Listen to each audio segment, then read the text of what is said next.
Sagittarius, hi! Welcome to Mr. Queen PH.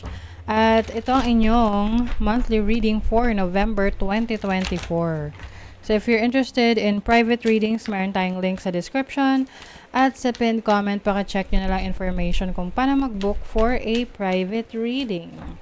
So let's see what is coming to you ngayong November 2024. Sagittarius. For Sagittarius, November 2024.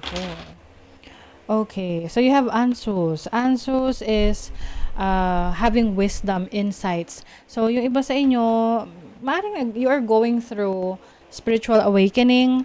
Marami kang realizations about your belief system. Pwedeng may nagbabago sa belief system mo. Yung mga dati mong pinaniniwalaan, nagbabago kasi marami kang nadidiscover sa religion, sa iba't iba pang belief system na nagiging interesado ka. Okay?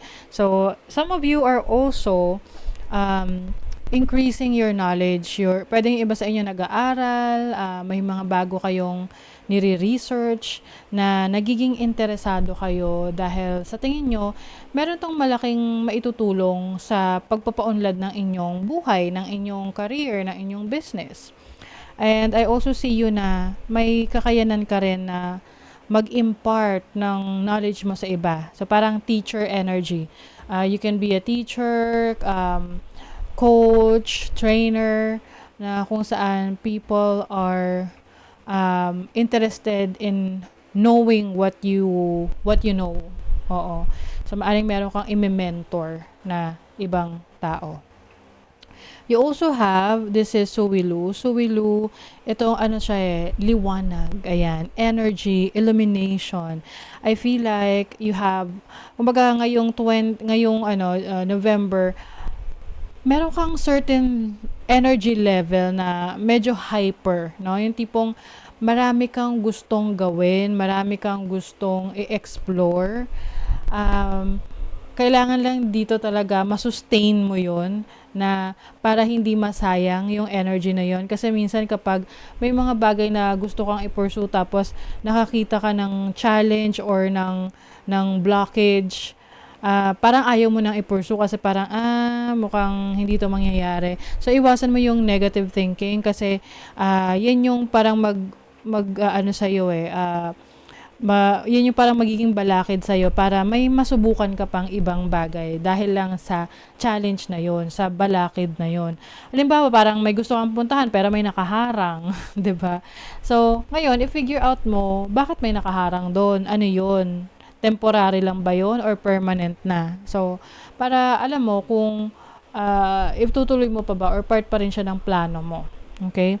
But, Suwilu is about you having the energy that you need, the strength, yung lakas na kailangan mo para maipagpatuloy or magawa mo yung mga bagay na gusto mo. You also have Lagos. Lagos is your emotions, your intuition. I feel like mas lalo ka magiging connected sa iyong instinct, sa iyong intuition, sa gut feel mo. So, in making decisions, it's going to be much easier for you na mag-decide. Lalo na kung ang mamumutawi sa'yo or mangingibabaw sa'yo is yung iyong instinct. Kasi minsan, meron tayong decision making pero pinapairal natin yung logic or practicality. Meron tayong nararamdaman na yun yung dapat natin gawin pero hindi natin ginagawa kasi sa tingin natin, hindi yun logical, hindi yun practical. Okay? So, this time, I see you na pina-follow mo yung iyong instinct, yung iyong intuition.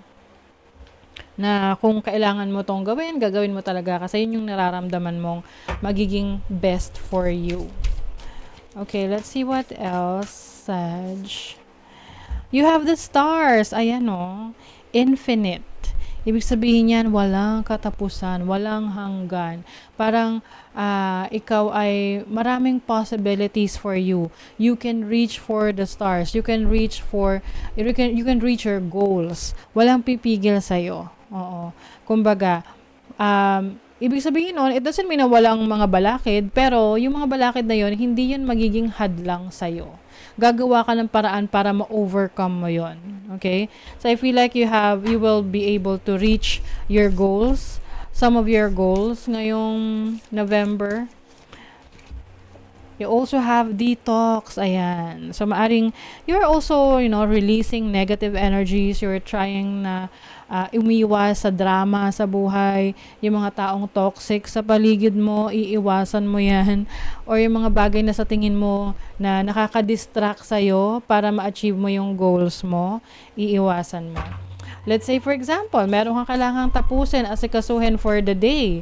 Pero, andyan yung distraction like opening your phone, yung mga apps, para to check on some things na hindi naman talaga importante. Minsan na ganun eh. Like for example, magtitiklop ka ng labahan, o ng mga nilabahan. And then, napaupo ka, nag-check ka ng cellphone mo. Tapos, nakita mo yung sarili mo na nagsuspend ka na pala ng 30 minutes sa cellphone mo, pero yung tiklupin mo, hindi mo pa pala tapos. So, yun yung mga tinatawag nating distraction, na naging productive ka sana kung hindi ka nagpa-distract doon sa distraction sa paligid mo. Okay? So, you are releasing those nega energies. Oh, you are also healing, Sagittarius. You are healing from your past, you are healing your trauma. I see na mas marami ka ngayong gagawing mga activities or mga bagay for yourself na makakapagbigay sa'yo ng peace of mind, clarity, ayan. Anything that is no longer serving your highest good, you're going to release that, you're going to let go of that. Part ng detoxification mo yan. Okay, let's see what else, Sag, for November 2024. Oh, King of Wands. This is your energy. Feminine energy ng King of Wands. So, very creative to. Someone who is very powerful, energetic. So, like what I mentioned kanina, yung Suwilu energy, sun energy yan, no? So, meron kang vibrance. Meron kang it's like a creative energy for you na hindi ka basta-basta mawawalan ng ng lakas ng loob. Alam mo yun, na parang tuloy-tuloy, mabilis ang pagkilos mo ngayong November. I think kung meron ka mang mga plans to travel, to accomplish ngayong November, can be sa business, sa career mo, magagawa mo siya. Okay? Magagawa mo siya, matatapos mo siya. Lalo na kung hindi ka magpapadistract. Kasi nandyan yung temptation sa paligid mo. Ayan yung tipong pwedeng kaibigan, no? Sasabihin sa'yo, oh, sige na, Sag, ano lang to, saglit lang to, tara, punta tayo rito. Pero alam mong meron kang kailangang asikasuhin the next day. So, tipong mapupuyat ka or iinom ka, kung ano man, no? But, nasa sa'yo yan kung paano mo lalakasan yung loob mo. Para tumanggi sa mga bagay na alam mong hindi helpful, hindi makakatulong sa pag-accomplish ng goals mo. Oh, you have the Justice card. So, itong Justice card is having discernment, no? Yung kumbaga, meron kang sapat na kaalaman para ma-figure out kung ano yung mga bagay na kailangan mong pagdesisyonan, gawin, kung saan ka mas makakabuti, mapapabuti. Okay? Maaari ring merong revelation dito about a person in your life na merong hindi magandang intentions towards you, and you will realize na kaya pala ganito, kaya ako pala to nalaman kasi pinoproteksyonan ako from other issues or problems in the future. Pwede kasing malalaman mo na ang isa mo palang kaibigan ay hindi totoo sa'yo, or even someone who is close to you, na meron pala siyang tinatago na kalokohan sa'yo. So, maaring yan ay marireveal sa'yo ngayong November. And this is going to be part of your detoxification kasi doon mo marirealize kung ano yung mga bagay, tao, sitwasyon sa buhay mo na kailangan mo nang i-let go, i-cut off sa buhay mo, and focus on your healing. Okay? You also have the Two of Swords. So, major decision to for you, Sagittarius. I know it's going to be difficult, but you will be successful in whatever decision na pipiliin mo. Kasi alam mo kung ano yung makakabuti sa'yo. Alam mo rin kung ano yung hindi. Okay? So, you have synchronized. May alliance. Merong tao pa rin na very supportive of you. I see you na getting the things that you need, no? Kung ano yung needs mo, provided para sa'yo, you don't have to worry. Just take care of yourself kasi pwedeng dahil dito sa malalaman mo or marireveal sa'yo, part ng detoxification process mo, maaring magkaroon ng health issues, okay? So, just make sure na meron kang sapat na tulog, pahinga, okay? Love, deep affection, and caring. Wow. So, some of you, magpo-focus kayo sa inyong, I feel like this is you focusing on loving yourself more, okay? Chain of events that will affect your life. So, I think ito yung events na meron kailangang i-let go, meron kailangang tapusin para makapagsimula muli at mag-focus sa healing. Okay. Find strength in social community and achieve your goals. I also see na may mga taong supportive sa'yo, natutulong sa'yo na ma-achieve yung mga goal mo sa buhay. So, doon ka mas magbibigay ng focus. Okay? So, that is your reading, Sagittarius. Thank you so much. Bye.